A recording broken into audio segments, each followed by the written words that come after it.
Preparing your future success. Tadi kalau ngomongin tentang FMCG, nanti kita bahas sedikit ya, pas moving consumer good itu ngapain sih, bedanya sama industri yang lain kayak apa, bedanya startup kayak apa, nanti kita akan bahas. Nah, hari ini saya ingin membekali teman-teman lebih ke arah preparing your future success.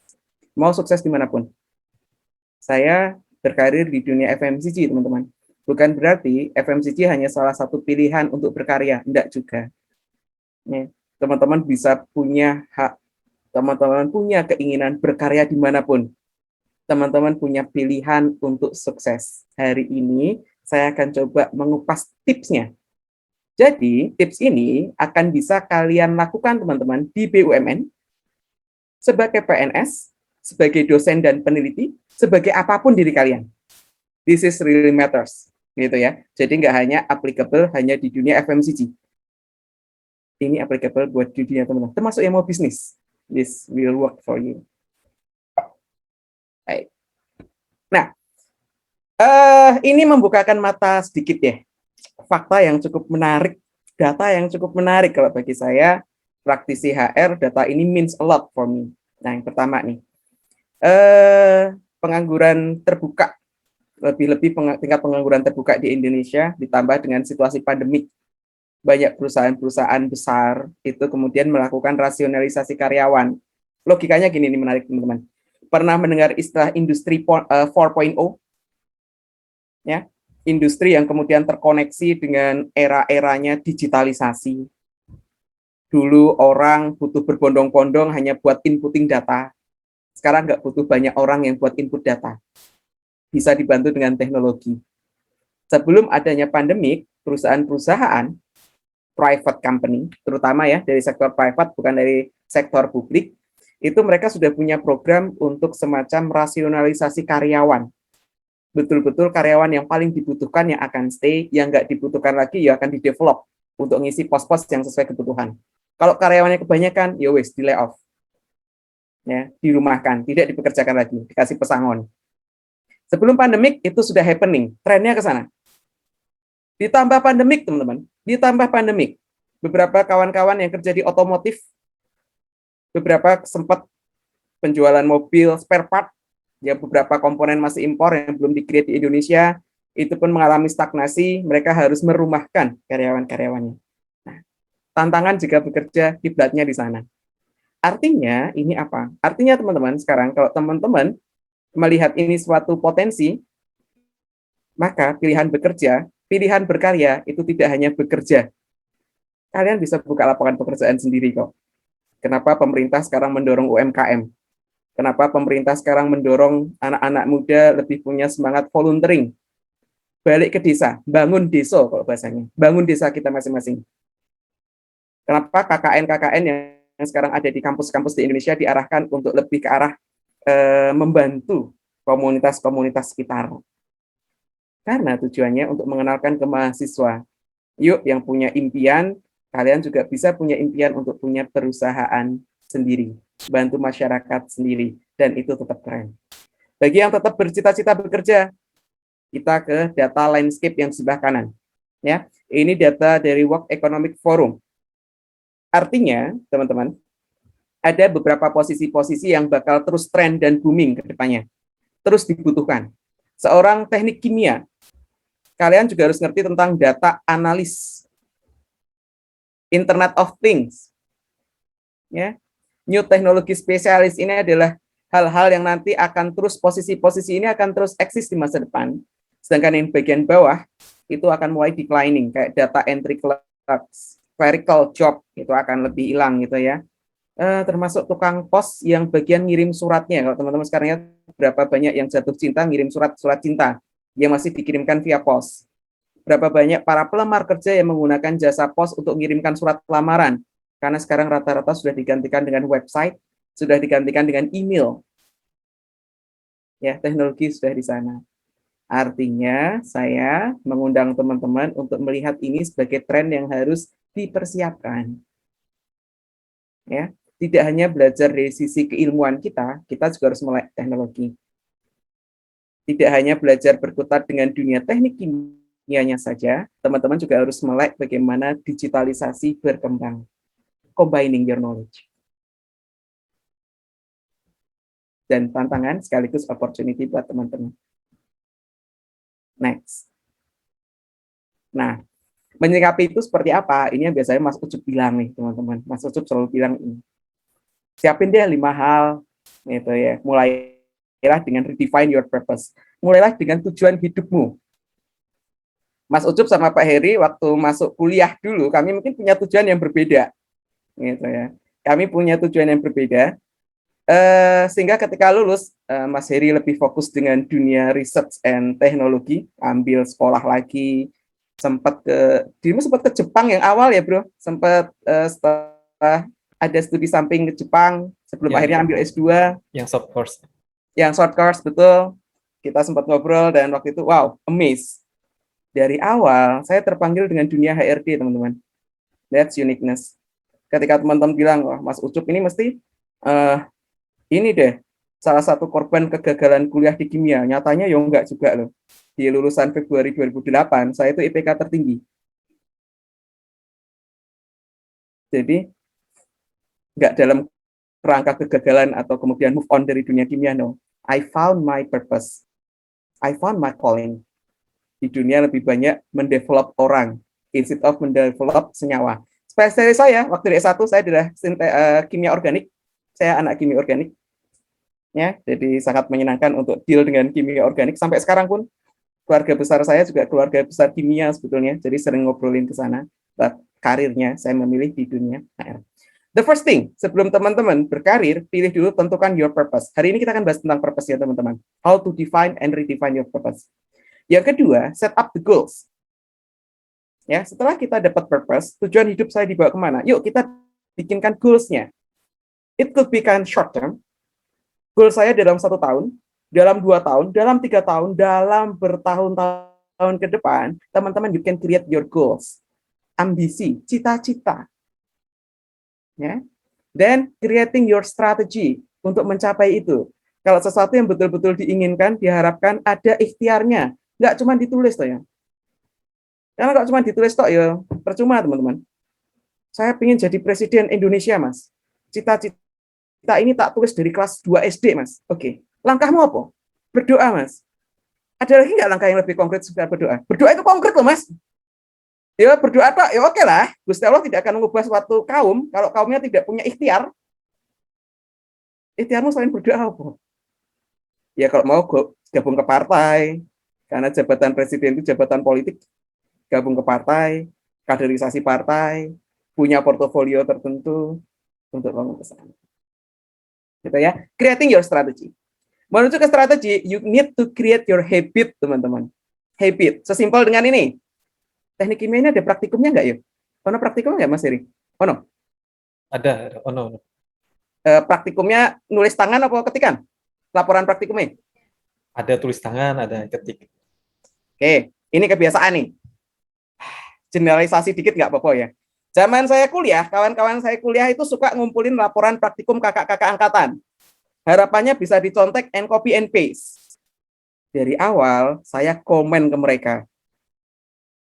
Bisa nggak sih laporan itu, ya wes lah, kalau mau copy and paste. Tapi gunain strateginya namanya ATM. Amati, tiru, modifikasi. Jangan di copy, plug, jiplek, gampangnya gitu ya. Letter lah.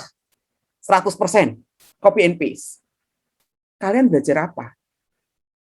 Itu yang pertama. Yang kedua, itu meningkatkan habit untuk tidak percaya diri. Ketika teman-teman nanti berkarir, kalian harus create decision making, harus membuat keputusan. Karena kebiasaan awal itu nyontek, teman-teman akan lambat dalam decision making. Karena nggak siap dengan take the risk. Hati-hati. Nyontek boleh, tapi gunakan amati, tiru, modifikasi. Contoh waktu laporan nih misalkan ya. Waktu itu mungkin ada pencampuran asam basa Lewis. Aku nggak tahu di Untan praktikumnya apa ya. Aku bayangkan dulu zaman kuliah tuh masih ingat tuh. Misalkan reaksi asam basa Lewis. Ada asam direaksikan dengan basa, jadinya kan garam. Itu ada satu proses namanya harus pengadukan.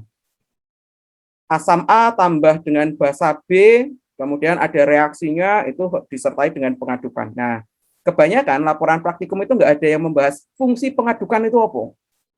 Saya nyari, teman-teman. Nggak cuma nulis aja, A dan B kemudian di steering. Saya harus tahu fungsi steering itu apa.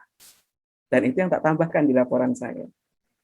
Steering ini akan meningkatkan tumbukan, nambah energi kinetis. Jadi reaksinya lebih cepat. That kind of habit. So, mindful with your habit, teman-teman. Habit ini kebiasaan. Ada yang bagus, ada yang enggak. Rasain deh. Kalau yang enggak, yuk coba diganti dengan habit-habit yang lebih positif. Nah, terakhir, kita butuh develop the right skills. Skillnya, bagi teman-teman, mau berkarya dimanapun, ini sekaligus sedikit shifting gitu ya. Dunia akademis, itu nanti akan ada provennya yang disebut dengan IPK. Indeks Prestasi Kumulatif. Bagi saya, ini kadang jadi nightmare. Membuat insecure. IPK saya harus berapa ya mas, biar bisa keterima kerja?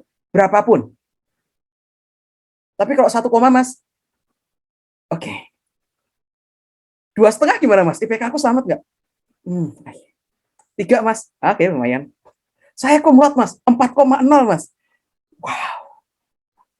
Punya skill yang lain nggak? Yuk kita lihat ada 10 management skills yang akan determine your success in the future, teman-teman. Name it. See it first. Teamwork, leadership, adaptability, communications. Mostly, teman-teman akan mendapatkan ini kemungkinan malah di luar dunia akademisnya, teman-teman. Tidak hanya seputar di kampus perkuliahan. Teman-teman akan melatih skill-skill ini itu justru di kegiatan ekstrakurikuler. HIMA, Himpunan Mahasiswa. Rian tadi kan kasih sambutan ya, Rian sebagai Ketua HIMA, Himpunan Mahasiswa Teknik Kimia, UNTAN.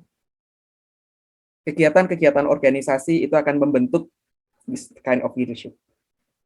Ya. Jadi yang masih anti terhadap organisasi, gunakan organisasi sebagai ajang untuk belajar ini. Belajar 10 management skills. Ini juga sering ditanyakan kok saat interview. Terutama kalau interview di private company ya. Private company itu golongannya di korporasi. Teman-teman akan ditanya, waktu kuliah, apa yang dilakukan waktu kuliah? Nah, tidak hanya di organisasi di sekolah. Artinya tidak hanya di organisasi di kampus. Teman-teman bisa punya kegiatan voluntary. Saya itu kemarin habis ngobrol dengan beberapa kawan-kawan yang mereka punya voluntary. Saya punya sahabat-sahabat yang saat ini lagi S2 dibeasiswain sama Bappenas. Ada yang dari Kalimantan, ada yang dari Papua. Saya diceritain ekstrakurikuler mereka. Mereka mengajarkan, ada beberapa mereka ya teman-teman, yang terutama yang dari Papua. Mereka over weekend, mereka punya kegiatan voluntary. Ngajar ke desa-desa pedalaman. Ngajar anak-anak Papua yang pedalaman. Ngajar apa? Ngajar baca tulis. Saya terenyuh teman-teman. Itu luar biasa. Percaya nggak percaya, itu juga melatih skill manajemen ini. Kegiatan voluntary. Voluntary yang sederhana. Voluntary bank sampah. Voluntary pemisahan sampah. Voluntary mungkin teman-teman ikut dengan kegiatan-kegiatan kalau ada laut atau pantai, bebersih laut, bebersih pantai, nanam bakau, dan lain sebagainya. Komunitas yang semacam itu pun akan memberikan value added dalam kerangka meningkatkan your management skills. So, think about it. Think about it. Kegiatan keagamaan juga banyak manfaatnya ya. Persekutuan di gereja, teman-teman kalau ada persekutuan di gereja, atau yang muslim punya likok pengajian, grup-grup pengajian, gunakanlah sebagai sarana untuk meningkatkan skills di manajemen skills-nya, sekaligus untuk meningkatkan ketakwaan sama Gusti Allah gitu ya. Itu akan semakin benefit buat teman-teman. Nah, salah satu mempersiapkan skills hadirlah sesi hari ini. Hari ini saya akan bantu teman-teman untuk bicarakan tentang purpose, your why, gitu ya. Kita talking your why. Kita sebutnya ini kuliah umum yang mini workshop. Saya bilang, saya masih punya slot sampai 1 jam ke depan. Ini adalah mini workshop bagi teman-teman. Nanti di sesi berikutnya kita akan ngomongin tentang your goals and habit, and then I will share you about career development. In between, nanti saya akan membuat break up room ke beberapa kawan-kawan untuk punya interaksi dengan teman dengan kelompoknya. Break up room-nya nanti akan saya acak. Sehingga ketika diacak, saya akan minta tolong ke teman-teman untuk gunain 3 role ini sebagai agreement. 1, fokus. Yang kedua, aktif. Yang ketiga, respect. Di dalam kelompok grup kecilnya teman-teman, nanti teman-teman akan saling bercerita. ya. Saling bercerita tentang pengalaman, masa kecil, crucible moment, dan hal-hal yang lain sebagainya. Tolong respect cerita temennya untuk dijaga hanya di dalam ruangan itu saja. Tidak perlu untuk diemberkan ke yang lain. Tidak perlu untuk dijadikan semacam bahan olok-olokan. Stop bullying. Tidak untuk jadi bahan bullying. Tidak jadi bahan harassment. Toh nanti ketika bercerita, kadang nanti Mas Ucup akan ceritakan teman-teman butuh bercerita apa. Kadang itu akan mengundang sisi emosinya teman-teman. Yang cowok pun kadang bisa menangis di situ. Ya sudah, salahnya nangis itu apa? Ya nggak usah diketawain. Cowok kok cengeng sih mas? Ya nggak usah kayak gitu, stop bullying. Ya, itu ya, kita harus saling respect. Tujuannya sama-sama untuk belajar hari ini. You help your partner. Dan kita akan help each other. Fokus, aktif, dan harapannya bisa respect, itu yang bisa dilakukan. Nah, terima kasih bagi teman-teman yang sudah sempat membaca jurnal yang dari Harvard Business Review. Wah, itu jurnal kesukaan saya, From Purpose to Impact. Boleh kasih emoticon tanda jempol ke atas yang sudah sempat membaca jurnalnya yang disebarin sama Mbak Vivin sama Mas Heri. Ya, sempat dibacakah teman-teman? Boleh pakai reaction or emoticon. Atau ketikin aja deh, ketikin di chatnya teman-teman yang sudah pernah membaca ketikan saya. Coba ya, ketikan saya yang sudah membaca. Jujur-jujuran aja loh ini. Karena jujur bagian dari habit yang harus kita develop. Ini nggak masuk nilai kok. Nggak jadi A, nanti yang sudah membaca jadi A, jadi B, nggak ke sana. Any one of you yang sudah membaca jurnal dari Harvard? Oke, thank you Hanun. Oke, baik. Sepertinya baru Hanun yang membaca. Baik, kalau yang belum, oke, thank you teman-teman yang sudah baca. Ini beneran baca loh ya, beneran baca. Thank you. Good. Ya. Jurnalnya dalam bahasa Inggris, sayangnya belum ada translatean dalam bahasa Indonesia. Lebih-lebih ke bahasa Jawa itu belum ada. Jurnalnya relatif baru, tapi itu cukup interesting topiknya. Topik seputar purpose. Nah, ini gambaran yang akan kita lakukan di hari ini, teman-teman. Ini adalah gambaran kita hari ini, bagaimana teman-teman nanti bergerak dengan why-nya, teman-teman. Kemudian untuk koneksi ke arah goals-nya, teman-teman. Bahkan syukur-syukur teman-teman bisa mengidentifikasi your ultimate goals. Yaitu ya, your ultimate goals. Cita-cita puncaknya, teman-teman. Ini sesimpel nih, kalau ngomongin tentang ultimate goals itu sesimpel dengan ini.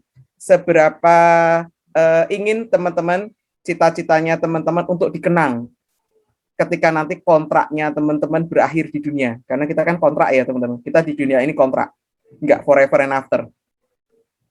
Apa sih yang mau teman-teman tinggalkan sebagai legacy? Ini yang biasa disebut dengan ultimate goals.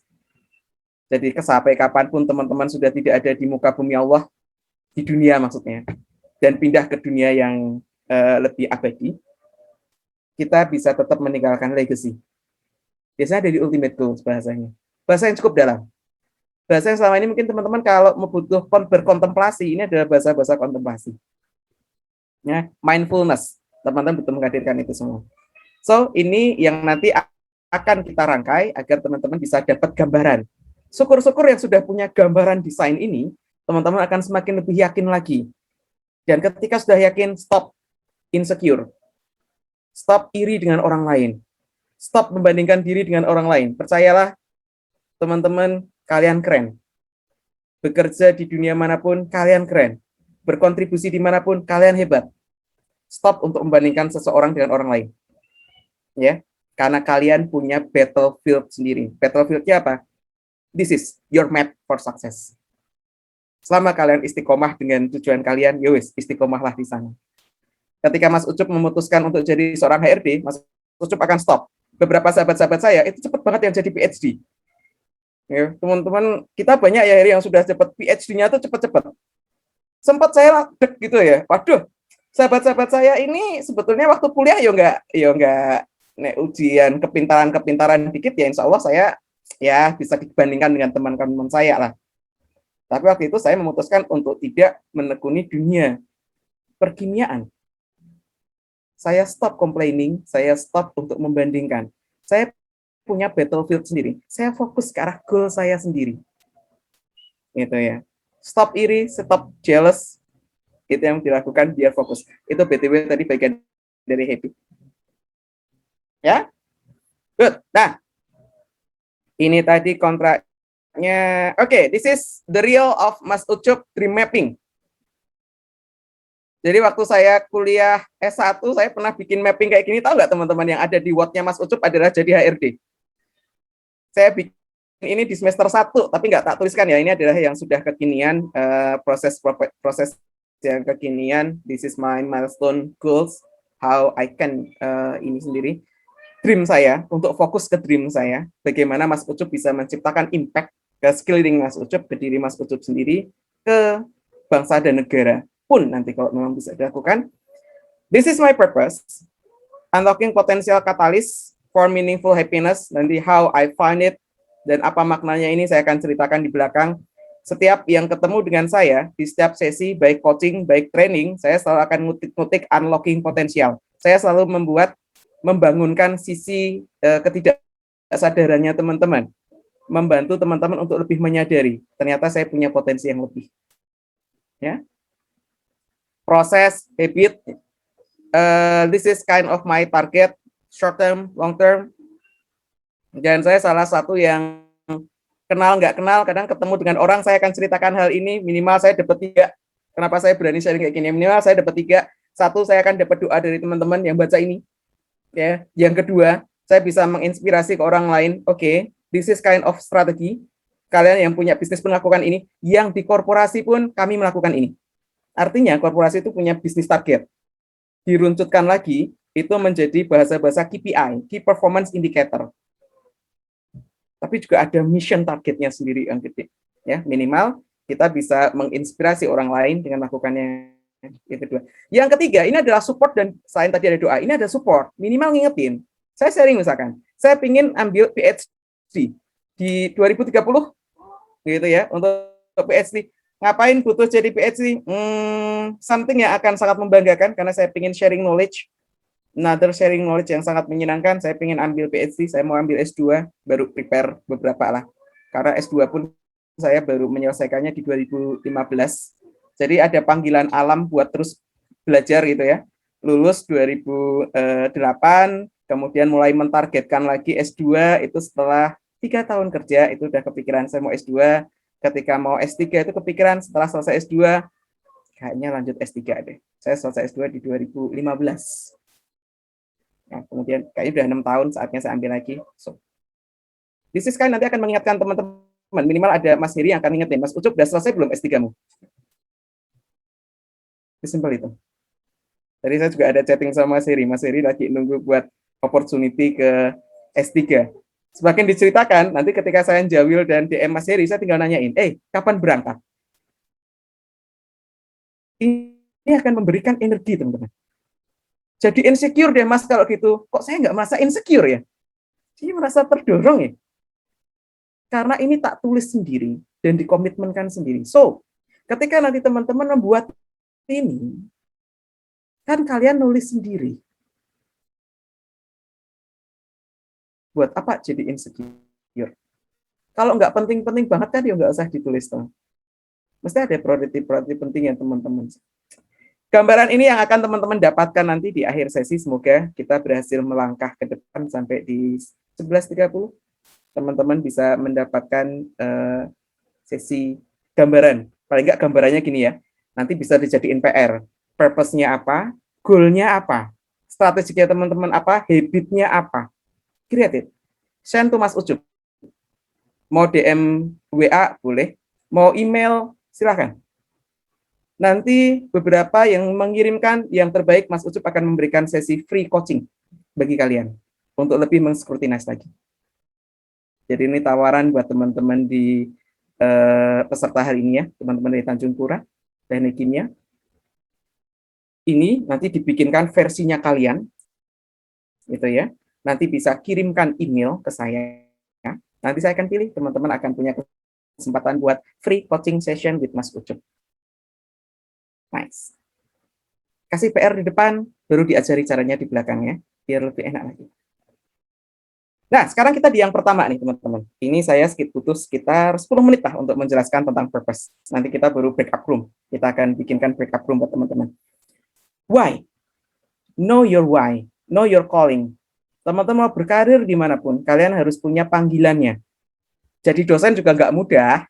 Jadi dosen ada callingnya, gitu ya.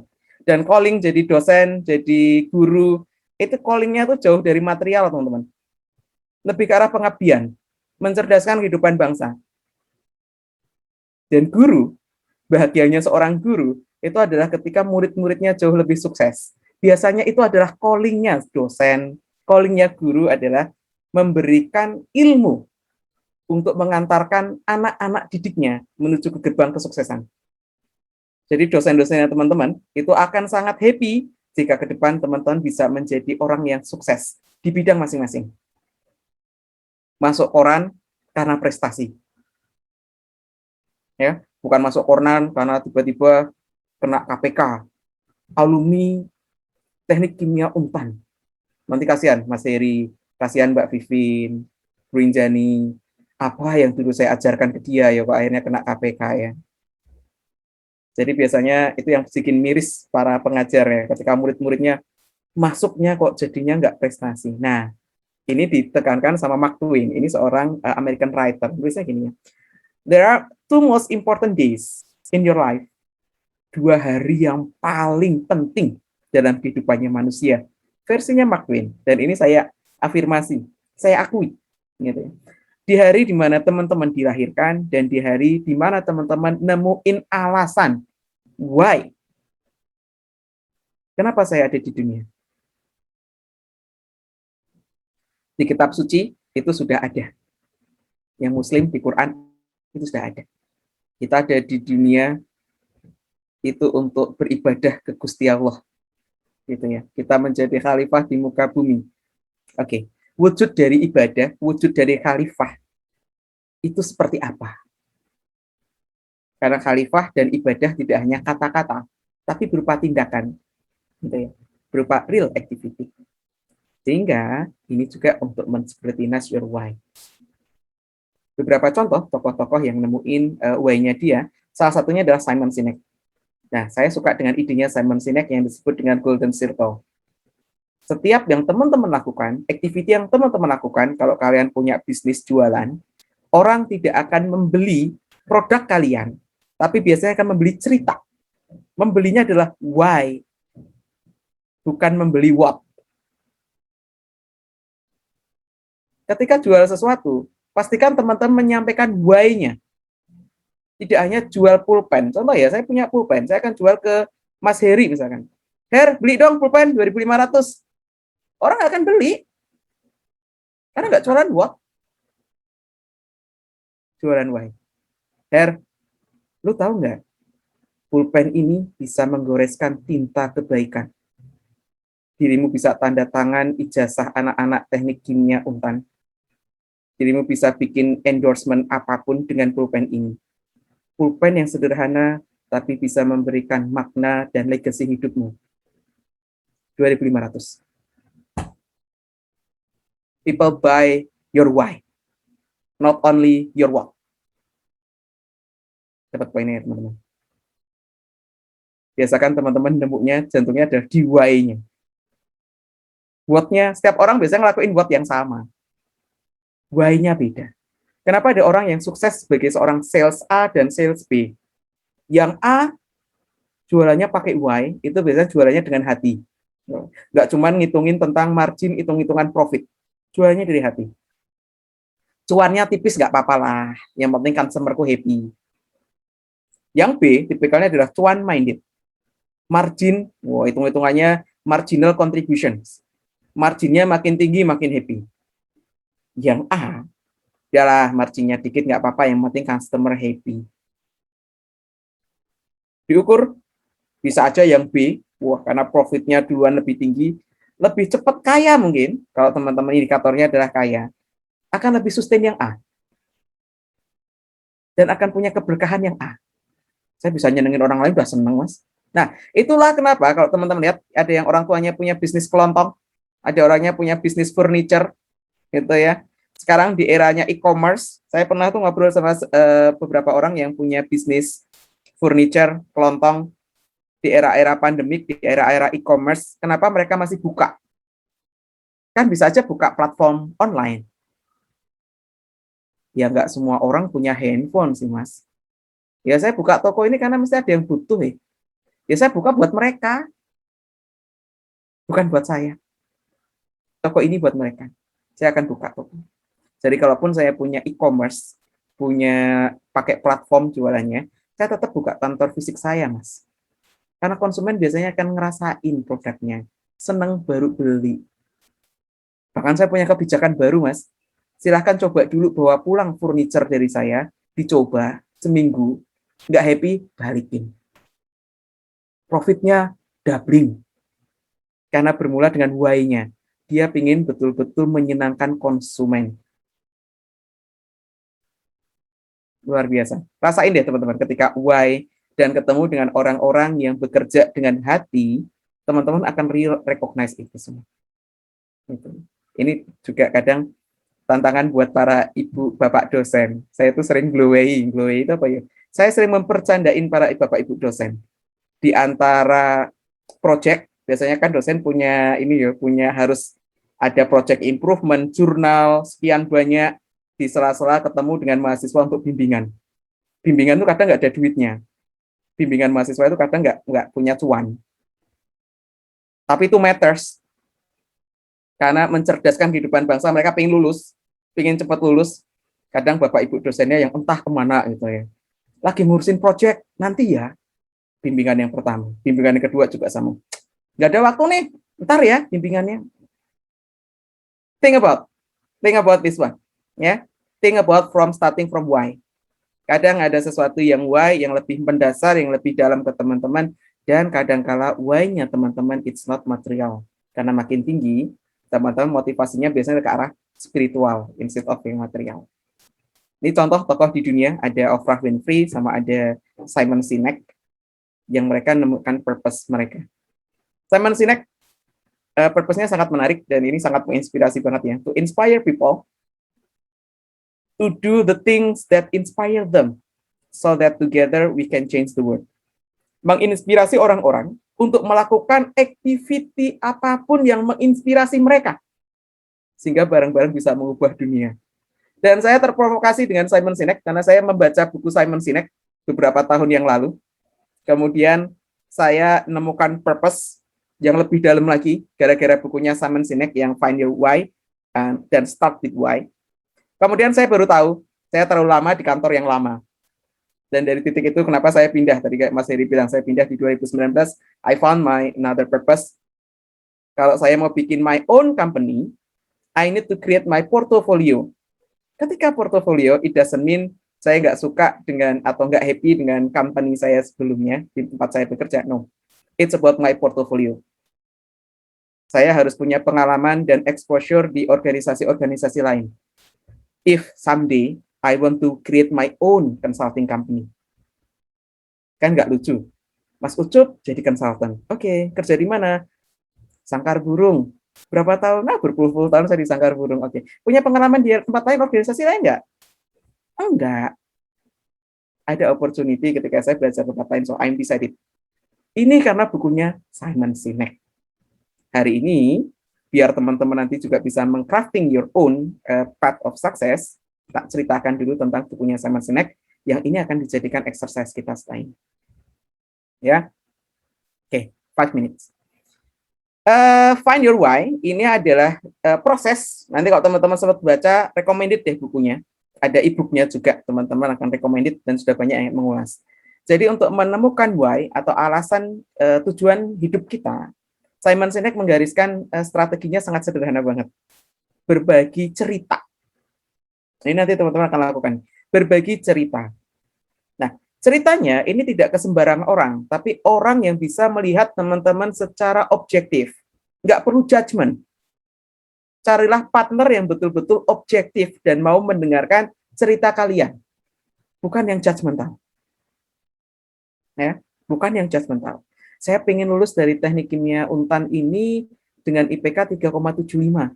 Ketika cerita semacam itu, temennya balas, nggak mungkin, kamu kan terlalu sibuk organisasi. Kita nggak butuh partner yang kayak gini. Kita butuh partner yang mendengarkan dan bisa cari esensi ceritanya apa. Apa pentingnya lulus dengan 3,75? Ada makna apa di balik itu? Ada sesuatu yang dicari, apa itu yang dicari? Kita butuh partner yang bisa melihat dari yang tersirat dan tersurat. Ya, nanti perannya partner yang ada di breakup room lakukan hal yang sama. No need to judgment. Ini bukan masalah baik dan buruk, ini masalah habit. Kalau kita dengerin cerita orang lain kemudian ada judgment-nya, sama aja nonton film Korea, kalian komen sendiri. Kalian tidak bisa menikmati cerita. Dan kadang kita cuma berdebat. Ada yang nonton Ikatan Cinta? Itu paling suka tuh ibu-ibu di kompleks ngobrolinnya hal yang sama. Harusnya ceritanya gini. Oke, jadi sutradara masing-masing. Kalau ini menemukan purpose, teman-teman jadi sutradara kehidupan yang baik. So, cari partner, pick a time, gather your stories, share your stories, identify your themes. Storiesnya apa? Storiesnya yang bisa diceritakan itu relate dengan jurnal yang sudah teman-teman baca. Dari Nick Craig and Scott Snook. 3 hal ini yang biasanya akan membantu teman-teman akan menemukan cerita. Ya, biasanya teman-teman bermula dengan menceritakan masa kecil kalian seperti apa. Menceritakan most challenging life. Menceritakan hal-hal yang kesukaan atau yang menyenangkan yang kalian lakukan. Biasanya akan muncul kalimat atau kata-kata tema. Kata tema ini yang nanti bisa menjadi tabungan redaksional purpose-nya teman-teman. Purpose-nya teman-teman itu bisa menggunakan pattern-nya si Simon Sinek yang ada di sini. Tujuan hidup saya adalah untuk apa, sehingga apa. Nah, ini mungkin bisa dicatat duluan nih. To something yang berupa kontribusinya teman-teman, sehingga apa. Itu menarik. Karena setiap tujuan hidup itu akan memberikan kontribusi. Kontribusinya itu apa? Contoh ya, menjadi lilin dalam kegelapan untuk bisa memberikan inspirasi kebaikan buat orang lain. Ada sahabat saya yang punya purpose kehidupan kayak gitu. Menjadi lilin dalam kegelapan. Agar menginspirasi kebaikan buat orang lain. Wah, filosofinya dalam.